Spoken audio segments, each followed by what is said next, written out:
Hello friends, welcome back to my channel. Friends, आज के इस वीडियो में हम आपको बताने वाले हैं कि आप एडजेक्टिव क्लॉज का यूज़ करके बड़े बड़े सेंटेंसेस को कैसे ट्रांसलेट कर सकते हैं। और इसके पहले हमने आपको नाउन क्लॉज के बारे में बताया था। और फ्रेंड्स, अगर देखा जाए तो नाउन क्लॉज में भी हम कंजंक्शन के रूप में सभी क्वेश्चन वर्ड इफ़ और दैट का यूज़ करते थे। और अगर एडजेक्टिव क्लॉज की बात करें तो यहाँ भी आपको सभी क्वेश्चन वर्ड्स का ही यूज़ करना है कंजंक्शन की तरह। लेकिन दोनों में डिफरेंस है। नाउन क्लॉज में अगर कहीं पे व्हेन आया है तो उसका मतलब कि कब होता है, लेकिन एडजेक्टिव क्लॉज में व्हेन का मतलब जब होगा। नाउन क्लॉज में वेयर का मतलब कि कहाँ होता है, जबकि एडजेक्टिव क्लॉज में वेयर का मतलब जहाँ होता है। और फ्रेंड्स, जिस तरह से जब एक क्लॉज एक नाउन की तरह सेंटेंस में यूज़ होता है तो उसको नाउन क्लॉज कहा जाता है, उसी तरह से जब एक क्लॉज सेंटेंस में एक एडजेक्टिव की तरह यूज़ होता है, यानी किसी नाउन के बारे में कुछ हमें बताता है पूरा क्लॉज, तो वो एडजेक्टिव क्लॉज कहलाता है। तो देख लेते हैं फ्रेंड्स कि हम कैसे सभी क्वेश्चन वर्ड्स का यूज़ करके एक एडजेक्टिव क्लॉज बना सकते हैं और बड़े बड़े सेंटेंसेस को ट्रांसलेट कर सकते हैं। और फ्रेंड्स, आप देख ही सकते हैं कि ये सभी वीडियोस आपके लिए कितने ज़्यादा इम्पोर्टेंट हैं। आप अगर अपना इंग्लिश इम्प्रूव करना चाहते हैं, अगर आप ट्रांसलेशन सीखना चाहते हैं, तो ये सारे वीडियोस आपके लिए बहुत ही ज़्यादा बेनिफिशियल हैं। तो देखते हैं फ्रेंड्स, हम एडजेक्टिव क्लॉज का यूज़ कैसे कर सकते हैं। जैसे यहाँ भी आपको सभी क्वेश्चन वर्ड्स का ही यूज़ करना है, तो एग्जाम्पल के माध्यम से इसको हम समझते हैं। जैसे फर्स्ट एग्जाम्पल हमारा है कि यही वह जगह है, यही वह जगह है या फिर यही वह स्थान है जहाँ, यही वह स्थान है जहाँ भगवान कृष्ण पैदा हुए थे, पैदा हुए थे।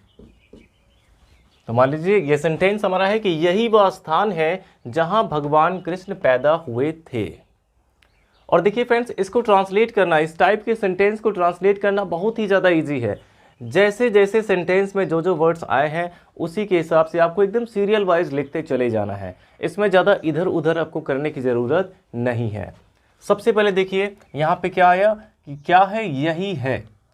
सबसे पहले यही है के लिए आप लिखेंगे दिस इज़, यही है के लिए हो जाएगा दिस इज़।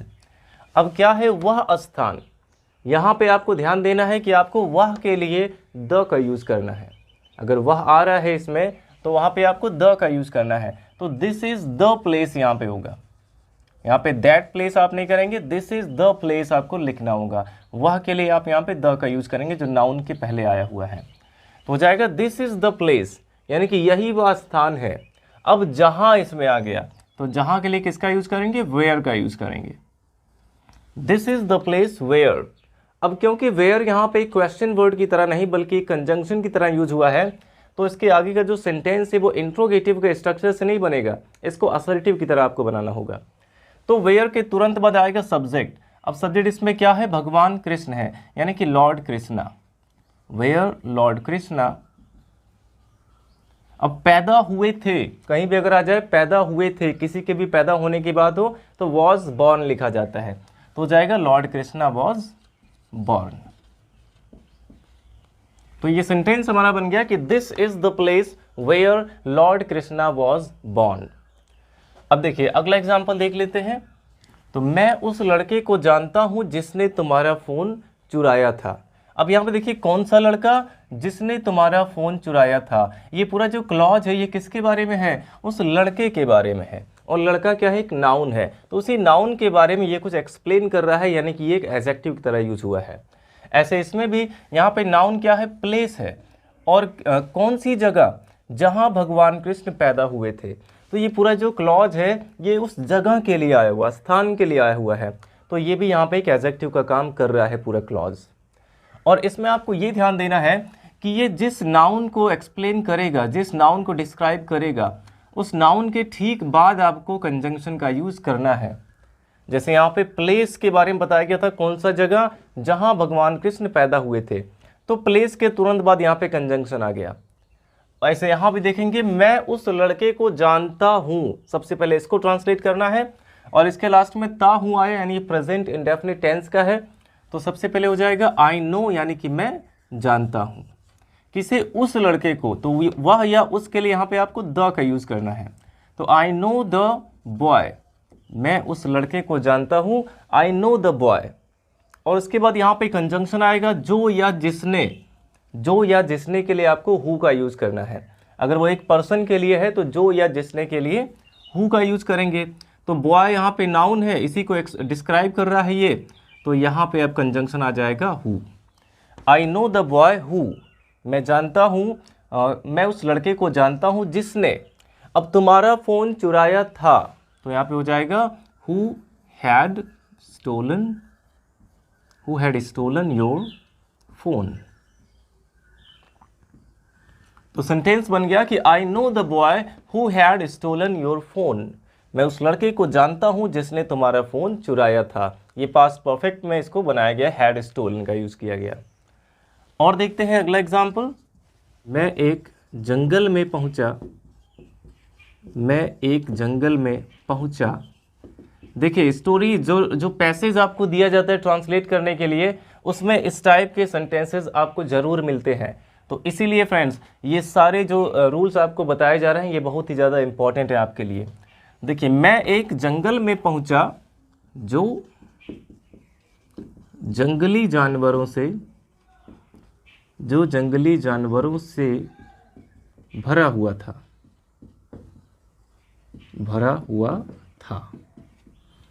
मैं एक जंगल में पहुंचा जो जंगली जानवरों से भरा हुआ था। तो क्या भरा हुआ था जंगली जानवरों से? वो जंगल। तो यहाँ पे ये जो क्लॉज आया हुआ है, जो जंगली जानवरों से भरा हुआ था, ये इस जंगल के लिए आया हुआ है। इसी जंगल को ही ये डिस्क्राइब कर रहा है कि कौन सा जंगल? जो जंगली जानवरों से भरा हुआ था। तो ये भी यहाँ पे एडजेक्टिव का काम कर रहा है उस जंगल के लिए। तो देखिए कैसे ट्रांसलेट करेंगे। सबसे पहले पहला क्लॉज, मैं एक जंगल में पहुंचा। ये पास्ट की बात इसमें हो रही है तो पास्ट इंडेफिनिट का यूज करेंगे। मैं पहुंचा के लिए आई रीच्ड, यहाँ पे वर्ब की सेकेंड फॉर्म आएगी पास्ट इंडेफिनिट टेंस के रूल से। तो हो गया आई रीच्ड यानी कि मैं पहुंचा। अब कहाँ पे पहुंचा? एक जंगल में। I reached in a forest, या फिर सीधे लिख सकते हैं a forest. I reached a forest यानी कि मैं एक जंगल में पहुंचा। अब जो जंगली जानवरों से भरा हुआ था, अब यहाँ पे जो आया हुआ है, जैसे इसमें जो या जिसने आया हुआ था, लेकिन यहाँ पे जिसने आया था एक पर्सन के लिए, लड़के के लिए, और यहाँ पे जो आया है एक जंगल के लिए। तो जंगल के लिए अगर आया है तो जो के लिए आप विच का यूज करेंगे। अगर कोई नॉन लिविंग थिंग है या फिर कोई छोटा जीव है तो वहाँ पे विच का यूज करेंगे जो या जिसने के लिए। तो यहाँ पे जंगल की बात हो रही है तो यहाँ पे जो के लिए विच का यूज करेंगे। तो आई रीच्ड अ फॉरेस्ट, मैं एक जंगल में पहुंचा, विच यानी कि जो भरा हुआ था। जो भरा हुआ था यानी कि विच वॉज फुल। जो भरा हुआ था विच वॉज फुल। अब किससे भरा था? जंगली जानवरों से, और फुल के साथ ऑफ का यूज किया जाता है से के लिए। तो फुल ऑफ वाइल्ड एनिमल्स, जो जंगली जानवरों से भरा हुआ था, which was full of wild animals. तो ये सेंटेंस हो गया कि I reached a forest which was full of wild animals. अब देखते हैं अगला एग्जाम्पल। तो जैसे फ्रेंड्स कि यही वह समय है